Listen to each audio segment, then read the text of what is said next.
Ashley, we're back. Episode Hey, Steph. episode 3, week 2. We got such a good reaction to our episodes last week. I was so happy with everybody. Thank you all for supporting us. Yeah, I had a lot of messages, and a lot of my family had seen it, and I hadn't even shared it yet. And they were like, "Oh, look at this!" And so I got great feedback from my family as well, and a lot of friends. And it was fun reading the comments. I loved it. It was so exciting. I know, and my TikTok on my personal TikTok, my DMs were like full of my Oh, followers. good. It was just so nice, the support. So I'm excited with everything. And just as we were getting ready to record, I had a little incident, and you were like, "That's okay." That gave you time to listen to the Diddy trial results. Do you Yeah. want to go ahead and share what you found out? Yeah, so I was just scrolling, and I logged in on, I think it was CBS news station, and they have a verdict for the Diddy trial. And I'm not gonna lie, I'm a little disappointed. So he was found guilty on two of the five charges, and I'll just read off the five charges and what he was guilty and not guilty for. Okay. So the five charges that he had, count one was racketeering conspiracy, and he was found not guilty on that charge. Okay. The count two, sex trafficking by force, fraud, or coercion, that was with Cassie. He was found not guilty on that, which I'm actually super surprised, because I would have thought the video we saw, he would have been found guilty on that one, I know. right? Like by force, that he was like forcing her to go back, in my opinion, from the video. So I was kind of disappointed in that one. Like I was just, I mean, really? But Yeah. then, so there's on the count three, transportation to engage in prostitution with Cassie. He was found guilty on that charge. So with him being found guilty on that charge, that's why I was kind of so confused on why he wasn't found guilty on the other charge. And then on count two, sex trafficking by force, fraud, or coercion with the Jane Doe that testified, he was found not guilty on that charge. But he was found guilty on the transportation to engage in prostitution with Jane Doe. So both of those charges were the same thing. Transportation to engage with Cassie and the Jane Doe are the only two charges he was found guilty on. And I don't know if they're going to go ahead and do the sentencing today, or if they're going to come back. Like, is he, going to be able to go home today? Like, I'm really interested to figure out what's going to happen. And I'm sure it will happen we'll hear something within the next few hours. On one hand, I want to say I'm surprised that he was found not guilty on the major charges. But then on the other hand, I'm like, not surprised, honestly, because, I mean, we saw it with the OJ trial. Right. Celebrity status plays a lot when it comes to juries. And you never know how a jury's going to react to evidence. You never know what they're going to say. And so I would love to say, yes, I'm absolutely surprised at the verdict, but honestly, I'm not shocked. So, Right. Do I think the jury got it right on this one? No, I don't think the jury got it right, but I'm not shocked. Right. And I did think it was going to be hard, like on the racketeering conspiracy. I was like, well, I wouldn't be surprised if he was found not guilty on that one. But I really thought the other four, he was going to be found guilty on all of them. Yeah. So it's disappointing, but I am ready to hear what happens going forward with him. Now his career's done. No one, I would hope, is going to continue work with him, but I guess we'll see. We will see. Yeah. So If any Sean Combs, we don't even call him Diddy, if any Sean Combs song comes on in our home, my husband and I, skip it, it's Diddy, no. We don't even listen to it anymore. So hopefully he doesn't have a platform after all of this. I hope not. I really don't. And the thing is, I grew up in the era of Biggie and Tupac, and that was the music I listened to growing up, and my kids grew up on it because we still played it, and they know all the songs word for word, and it just, yeah, we may have, I know it's not the typical stuff that we talk about doing, but we still may have to do a bonus episode on Tupac, Biggie, and all of this one day, just because it's a rabbit hole for sure. Yes, it is. Got another man to talk about today. Yeah. So we're going to talk about the fall of Pastor J.P. Miller. So John Paul Miller. Are we ready to get into it? Let's get into it. So let's talk about John Paul Miller.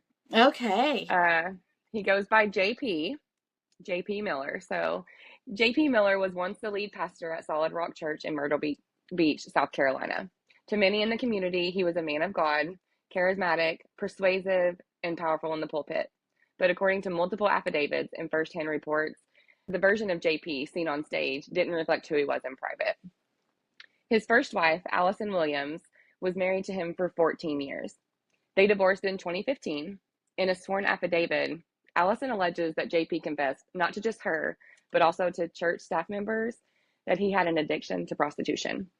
More disturbingly, she claimed that JP had admitted to engaging in sexual acts with underage girls in the church, some as young as 16. When the congregation learned about this and about the confessions, the fallout was swift. Members reportedly demanded that JP seek counseling for sexual addiction. He refused, and the majority of the church walked away. So that's kind of what we're going to get into today with him. Yeah. So, and I think you've heard a little bit about him too, right? Like he's pretty, I guess last year was when it kind of all hit big and went down. So I have always been, I grew up in the church, and as an adult, I've always kind of been in the evangelistic influencer, big pastor like rabbit hole. Even now, I follow a lot of those influencers and pastors that a lot of other people don't. So I knew about him a long time ago, and I've, especially right after everything with Micah happened last year, I really followed him. Now, after that, I will be honest, I kind of have here and there hit and miss seen Dropped stuff. off a little. But I haven't, like, in the last maybe 4 to 5 months, I haven't kept up with him as much as I have in the past. When I was researching this, the whole time I was just getting madder and madder. I'm like, what is happening? I'm just so shocked by his actions of everything that unfolded. So, after his divorce from Allison in 2015, J.P. Miller married again in 2018. So just 3 years later, he tied the knot with Micah Miller, a woman who wasn't just his wife, but she also played an active role in the Solid Rock Church. Micah led the women's ministry and was a regular on the worshiping team. From the outside, it looked like a fresh start for both. But behind the scenes, things were falling apart. According to police reports and court records, JP and Micah officially filed for divorce on October 8, 2023. Just 4 months later, Micah will be found deceased in a Lumber River State Park in North Carolina. The cause of death was ruled self-inflicted, but the circumstances surrounding that day and the months leading up to it are full of red flags. So we're going to start with February 8th, 2024. So this is kind of the series of alarming events. So on February 8th, Micah was involuntarily hospitalized for 48 hours by the Myrtle Beach Police Department. And according to police reports, she was discharged 2 days later, only to discover that her purse and car keys had been picked up by her estranged husband while she was still in the hospital. When she returned to the Walmart parking lot where she had left her car, it was gone. She later reported to police that she believed JP had fraudulently initiated the hospitalization and then stolen her car while she was receiving treatment.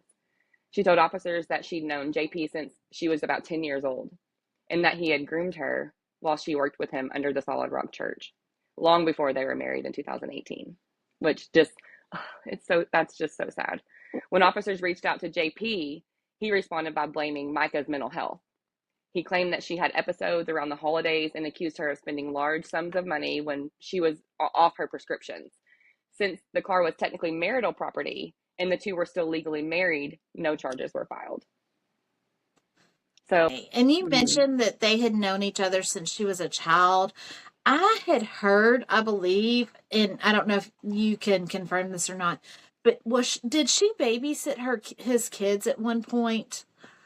So I couldn't, and I've heard that rumor as well, but I couldn't find anything. Okay. I mean, I even looked back at like her best friends, because she comes in on this, and I couldn't find anything where they said that. So when I looked into it, I couldn't find it, but I have heard that rumor as well. Okay. So you have somebody who has known him since she was 10. He's an adult. She's been groomed by them.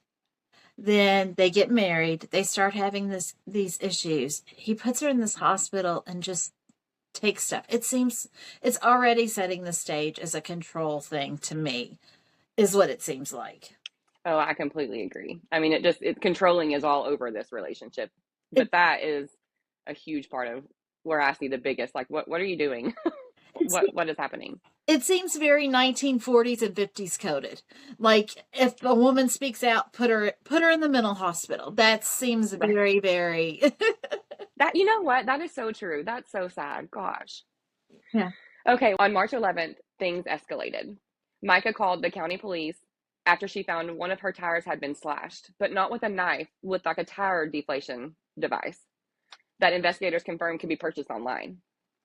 So, and she named a suspect, someone who had been stalking her, but police said that they didn't have enough evidence to charge him. But that same day, Micah said that the same suspect approached her at a gas station. And when she tried to record him really quick, the interaction, he sped off. Hours later, while she was getting her car serviced at the East Coast Honda, mechanics found a GPS tracking device attached to her vehicle. So she's also being stalked by somebody as well. Yes. I mean, that's what it sounds like. And that's what she put in police reports, like multiple police reports. She has this in there, that this person has stalked her Is he and like followed her. And is he related to J.P. Miller? they never say a name. Not one time. We can't find a name. It doesn't have a name in the reports. They leave that out on their police reports. Okay. I guess they have it redacted. While meeting police outside the local magistrate's office, she pointed out a white Honda Accord that drove slowly. She said that it was the same man. So while she's at the police department, she sees this guy drive by and she points it out, the one who'd been following her. So the car sped off, but the police report confirms the encounter. That day, a magistrate summons was issued for both Micah and J.P. Miller to appear in court on March 26th. Micah was trying to secure a formal restraining order against him. So at this point, she's trying to get a restraining order against her husband and this random man that's stalking her. She's got to be scared out of her mind. Okay, so at 29, Micah is having to go through the court systems to get restraining orders on men she believes that are stalking her, which I couldn't imagine at 29. Like, you're still a young adult, and it has to be scary. I was having to deal with this type of stuff at 39. I could not imagine having to deal with this at 29. Like, yeah. It breaks my heart for her. I mean, I could only imagine how she's feeling and not really having she's telling the police, hey, I'm scared. And it's like, okay, well, we can't really do anything. We don't have enough evidence. We need more evidence. And it's like, what do I need to do? Do I need to go follow this guy to get evidence? Like, yeah. It's just kind of, okay. So March 13th, just 2 days later, someone at Solid Rock Church, JP's church, filed a police report accusing Micah of transferring $1,199 from the church's donation account into a Zelle and Cash App into her personal bank account. The funds were meant for a mission trip in Kenya, operated under the church's nonprofit arm, Dare to Care mission. Police opened an investigation, but later concluded there was insufficient evidence to pursue charges. So someone called and filed a complaint, I guess, but there was no evidence to find her guilty of that. That's interesting. So on March 26th, the bench trial comes. The bench trial between Micah and JP took place. Micah was asking for a restraining order. The outcome hasn't been made public, and a lot of the news outlets, including ABC 15, have submitted FOIA requests to find out what happened that day in court. But unfortunately, the hearing would be one of the last of public moments in Micah's life, and they haven't released that court date or what happened. And just to clarify, the FOIA requests, those are Freedom of Information Act. That means that there should be stuff that is done in courts, 911 calls, things like that. It's stuff like Emily Kaiser right now is trying to get suppressed. That stuff that the press or attorneys or somebody, even in the public, can request and is supposed to be released to the public. And so the fact that it's being denied is very interesting. So we're going to move to April 26th and the 27th. So the day before Micah passed away, and then the day of. Okay. So the day before her death, law enforcement confirmed that JP and his romantic partner, I don't say who it was at the time, we're all just assuming that it's his now wife, Susie Skinner, but we're not sure who he's with. Okay. So the day before her death, the law enforcement confirmed that JP and his romantic partner were not in North Carolina. They were in Charleston for a sporting event and returned the next day. Several people confirmed JP's location during that time frame. Okay. On April 27th, Micah was seen on her Ring camera multiple points throughout the day. So at 10:13 a.m., she was leaving her home. 11 a.m., she was returning. And then 11:38, she left again. So at 12:12 p.m., surveillance footage captured her walking into Dick's pawn shop on Mr. Joe White Avenue. She purchased a weapon and ammunition. By 1:06 p.m., her black Honda Accord was spotted off Highway 501. She stopped for gas and a drink around 1:27 p.m. in Mullins. At 2:54, Micah placed a haunting 911 call. She asked dispatchers to ping her location, saying she was planning to take her own life, and her family wanted to be able to find her body. Sorry. No, it's very emotional. And I'm going to be honest, I don't know where I stand on this myself, because I know there's speculation that she didn't take her own life, but if she did take her own life, could you imagine making that phone call? No. I mean, I feel like, we've all been through like a long life, and just to think about doing that, or even like, just picking up the phone and calling, and I listened to the call, and she was just not calm, but like a sense of just calm, which I thought was kind of like, there wasn't a lot of, it didn't seem like panic in her voice. She was just like, hey, can you ping my phone? I want to make sure my family can find my location. I mean, it seemed like she was just talking to someone like normal, So I've read this and did this a million times, and I've not cried yet. After she placed like her 911 call, do you want to kind of chime in on the calls and what you've heard? So there's a few theories around the 911 calls. The 911 calls, there have been theories that some people suspect that it was AI generated. We've all seen AI generation, especially come up big over this last year. Last summer, maybe AI wasn't as much of a thing or as popular, I would say. People kind of blew off the thought that it was AI generated. This summer, I think it would be a lot easier to believe that phone call was AI generated. So, Right, and it's funny you say that, because what I was thought was like it, and whenever I was looking into this, that's my thought, like, oh, could this have happened? Because she just seemed not herself, but no one would be in that situation. But looking into it, I'm like, oh, could this have been AI?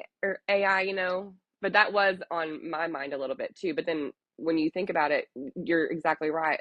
It wasn't really well known and as big as it is this year than it was like, last year. So but that doesn't it would be mean easier to believe. and it doesn't mean that people don't know how to create AI generation last year. If somebody wanted to do that, it would be easy to have created it last year, make it believable, and I think it would have been easier to get by with it last year. I think this year it would be a little bit more, people would be more Tougher. skeptical. But last year, I think it fit into the time a little better if it was AI generated. Mm-hmm. Also heard the Okay. theory that it is possible that maybe that she was being forced to make the 911 call, that somebody was Mm-hmm. forcing her to make that 911 call against her will. And then, of course, the theory that she did the 911 call on her own. And I could see that as Mm-hmm. well, because if you've resigned yourself to the fact of, this is what I'm going to do, then I could see, this is what I'm going to do. I want my parents, my family to know where I'm at. I don't want them to wonder. And you would almost have to, I I can't imagine being in that situation, but I could see where you would take the emotion and just be resigned to the fact of this is what's going to happen. Mm-hmm. So, Yeah, I mean, I could and I think see the that too. first theory of it being AI and the last theory of being resigned to it are probably for me the two most believable Right. theories. I honestly don't know where I stand on this case. So the very next day, he just goes to church, does his whole sermon in the pulpit, and then right at the end, he was just like, "So I need to discuss something with you guys. And as soon as I finish discussing this, I don't want you all to discuss it with each other. I want y'all to just leave the church, immediately." And everyone's just kind of, you can see them, they're all just kind of looking around like, what's he about to say? And he begins to say, "I got a call late last night. Micah has passed away." He goes on to say it was self inflicted. He says that and he just continues to say, we all know that she's had some mental health struggles and didn't always take her medication, and then just kind of ended it. And that's all he said. So for those who knew Micah or even just followed the events leading up to that day, his reaction didn't sit right. It felt like blame shifting. And to many online and to people in the church, was like, why is this man already so focused on protecting himself and not mourning his wife? Which I could kind of agree. His sermon and what he said after, it's like he was completely just, Micah passed away and it's from mental health issues, and I had nothing to do with it, instantly. And I think, like he said in his statement, he said, "My wife passed away." And at this point, weren't they already divorced? Or they were at They least in the process of divorcing, and the church knew that. Yes, And yes, exactly. and the thing that I think was so weird was, don't discuss this. Go home and discuss this. You're sitting here telling people that somebody who has been in that church since they were 10 years old, she's 30 now, so she's been in that church for 20 years. This has Exactly. been a I mean, the friend. gasps when he Yeah. said that, I mean, people were just bawling, and like it was so unexpected, and he said it nonchalantly, just like it was any other day and any other, like any other statement he had to read, or something that someone, was hurt in the church, or we're praying for these people. He said it that same, just like any other statement, and it's his own, wife, and it's really just I have kind of been ballsy in my opinion.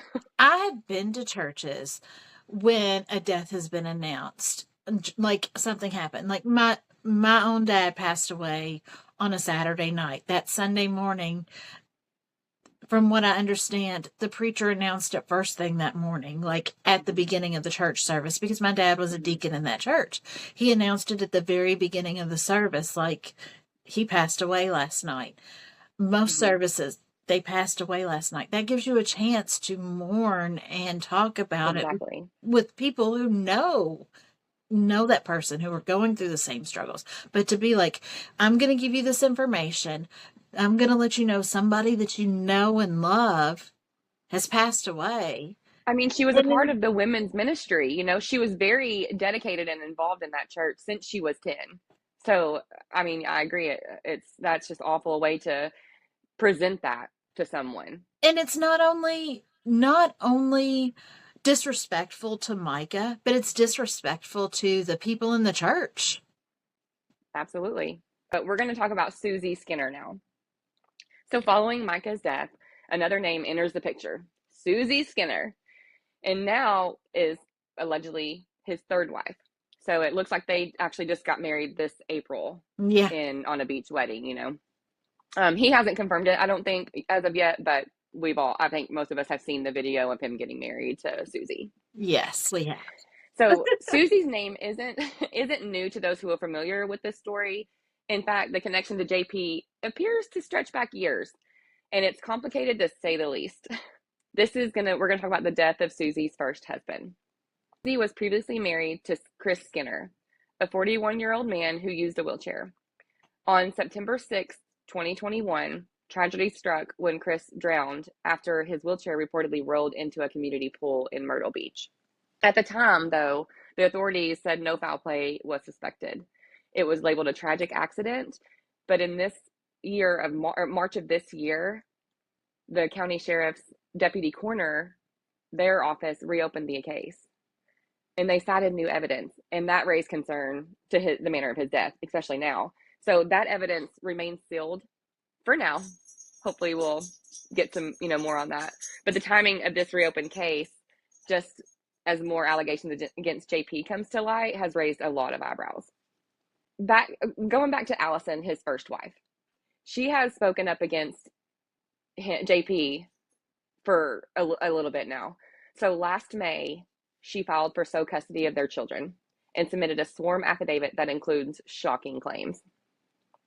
So she alleges that JP began having an affair with Susie Skinner in 2021, years before Micah had passed away and before her husband passed away. They were having an affair.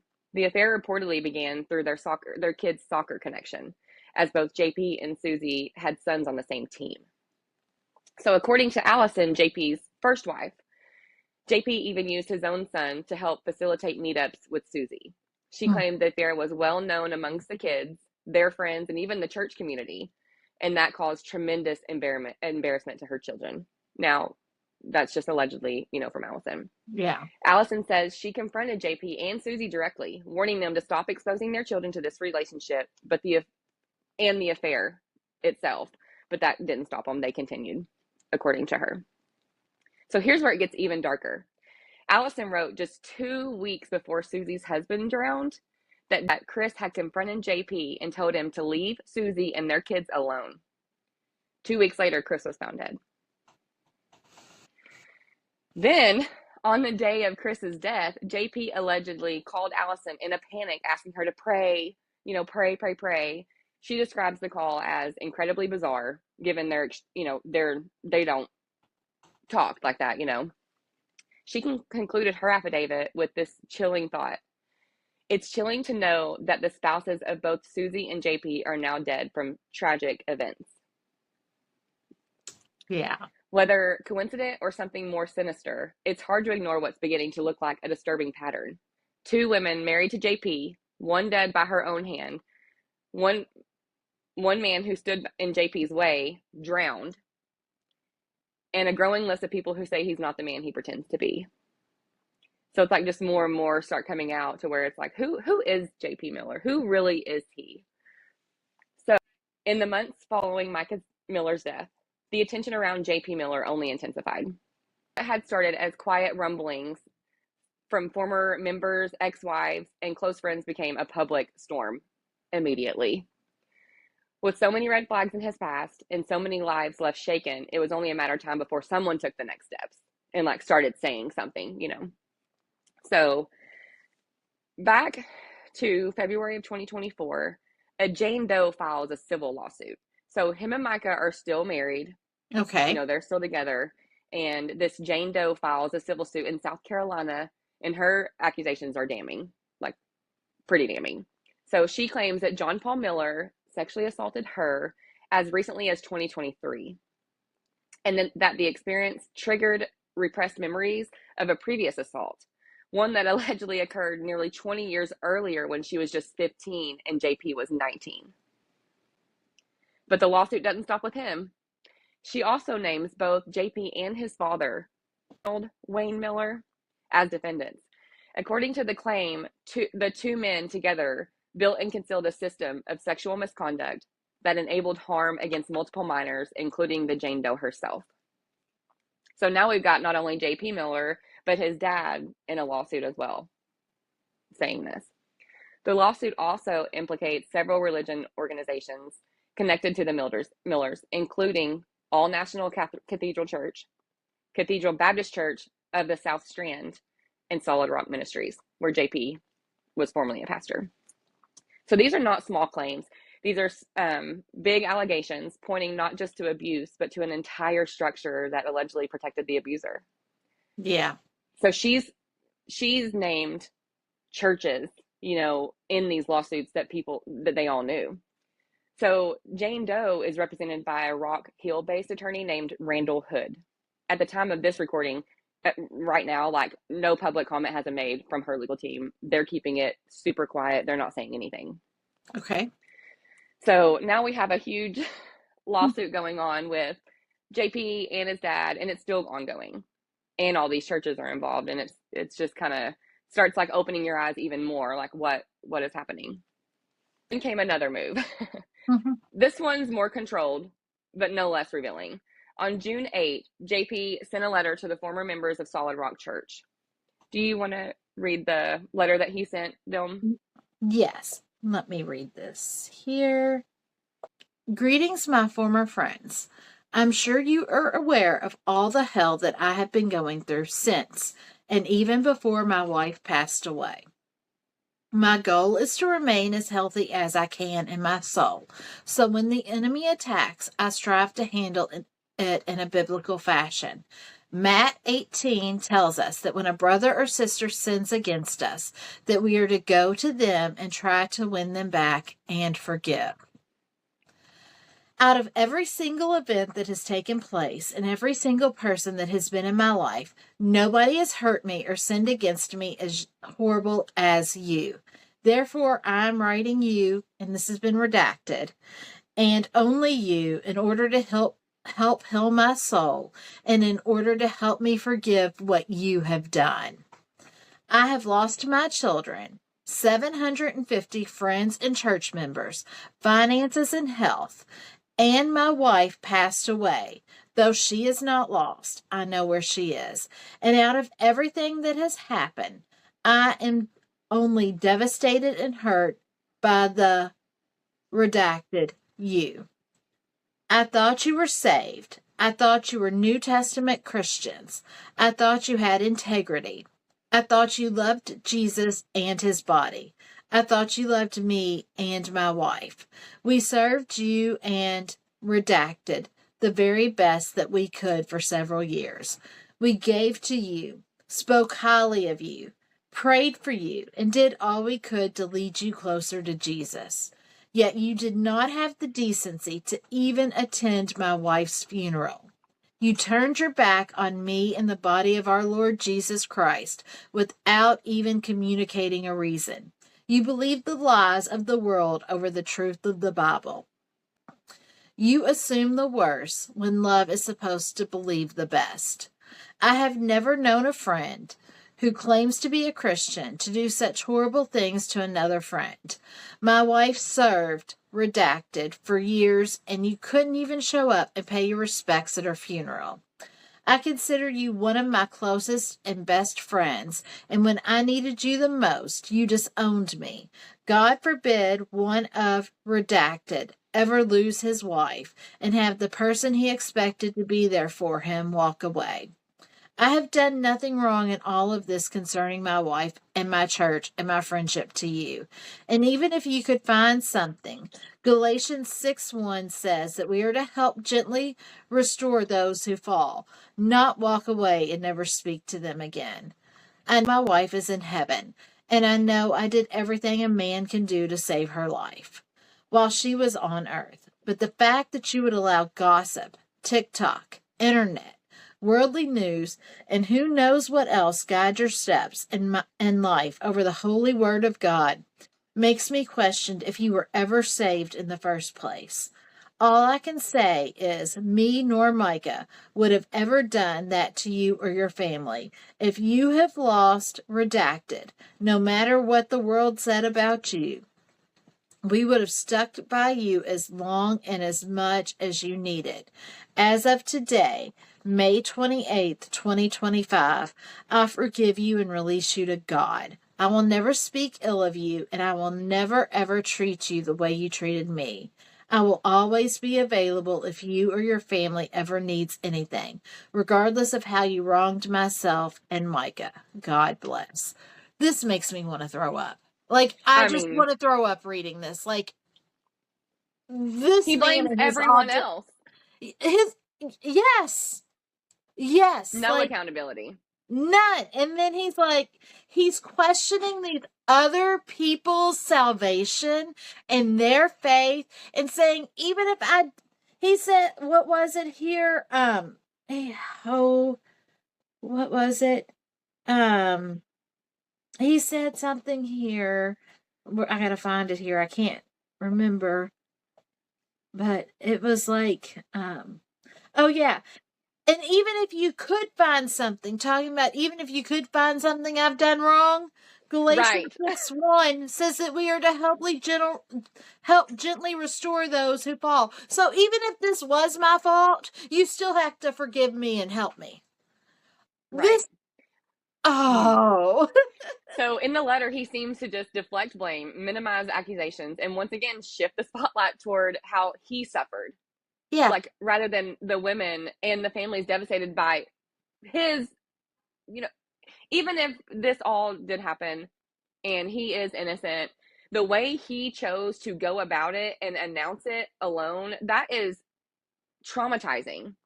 He just avoids accountability in this letter at all costs. I mean, and like you said, oh, even if I did do this, you got to forgive me. It's yeah. like, we're not gonna, yeah, you can forgive, but we're not gonna like what you did. We're not gonna continue to support you for what you did. Like, we're just, no. Oh, yeah. But I was curious to what you thought about that letter because no accountability. No, it just like the more I read, I'm like, I just, yeah. Well, and there's no direct addressing of the Jane Doe lawsuit, no apologize for the chaos following Micah's death, just more vague references to people misunderstanding him and calling for followers to stay united in Christ. So, but by this point, Solid Rock had already been paid or been sold off in 2024, February of 2024. Just weeks before that lawsuit was filed, it's unclear whether the sale was financial, strategic, or both. Because he got like the church was gone after they started getting lawsuits. It's like we're selling, we're getting rid of it. Perhaps the most chilling detail in the aftermath came in May of 2024, just weeks after Micah's death. So Charlotte Korn, one of Micah's closest friends and confidants, she received a cease and desist letter from JP's attorney, Russell Long. So Charlotte, the letter accuses Charlotte of spreading false claims about JP Miller through phone calls, online posts, and public comments related to Micah's death.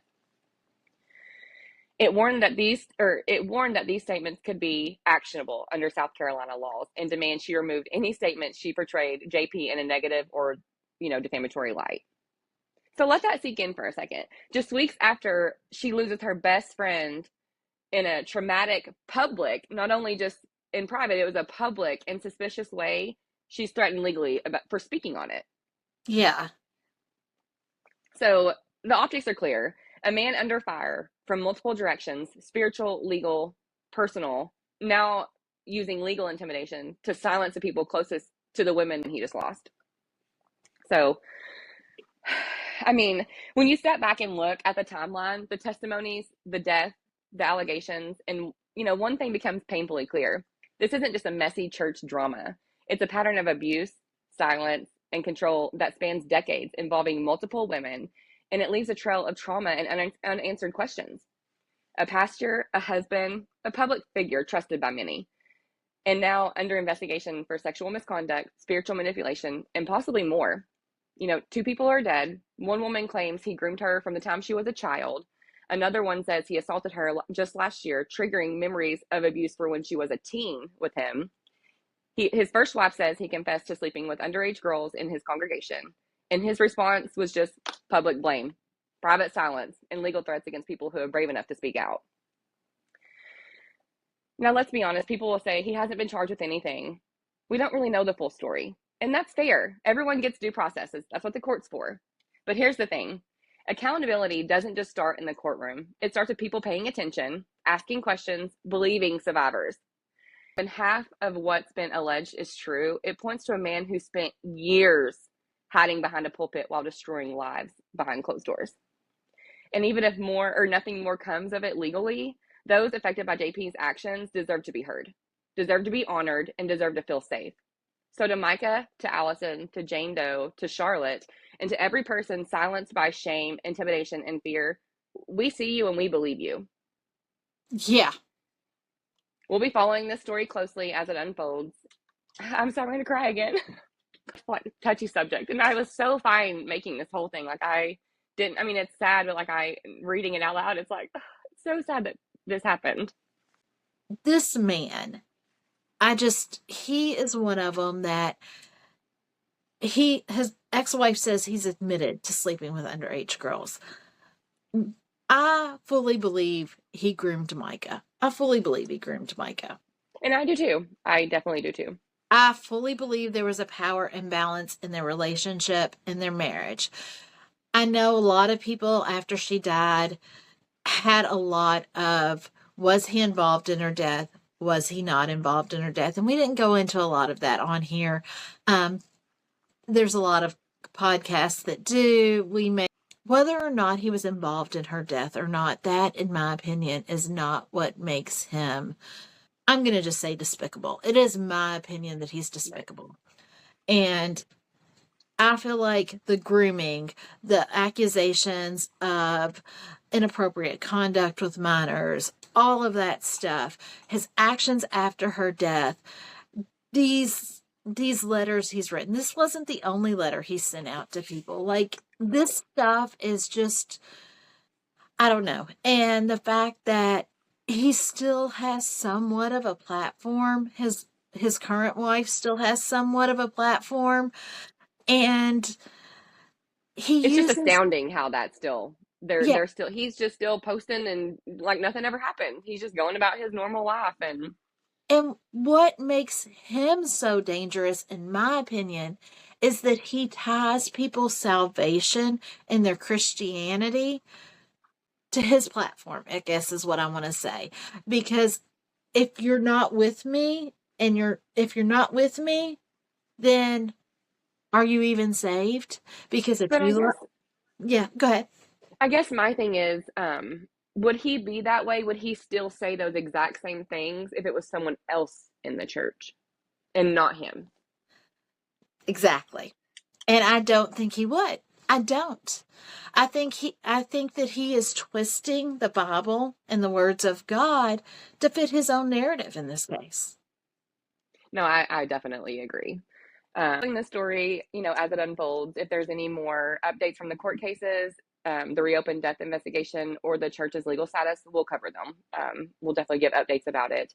Until then, stay smart, stay curious, and always don't be afraid to de-influence the people and systems that profile off silence. Thanks for listening to De-Influence with Ashley and Steph. If this episode moved you, pissed you off, or made you think, share it, talk about it, and come back next week for more truth and a side of chill.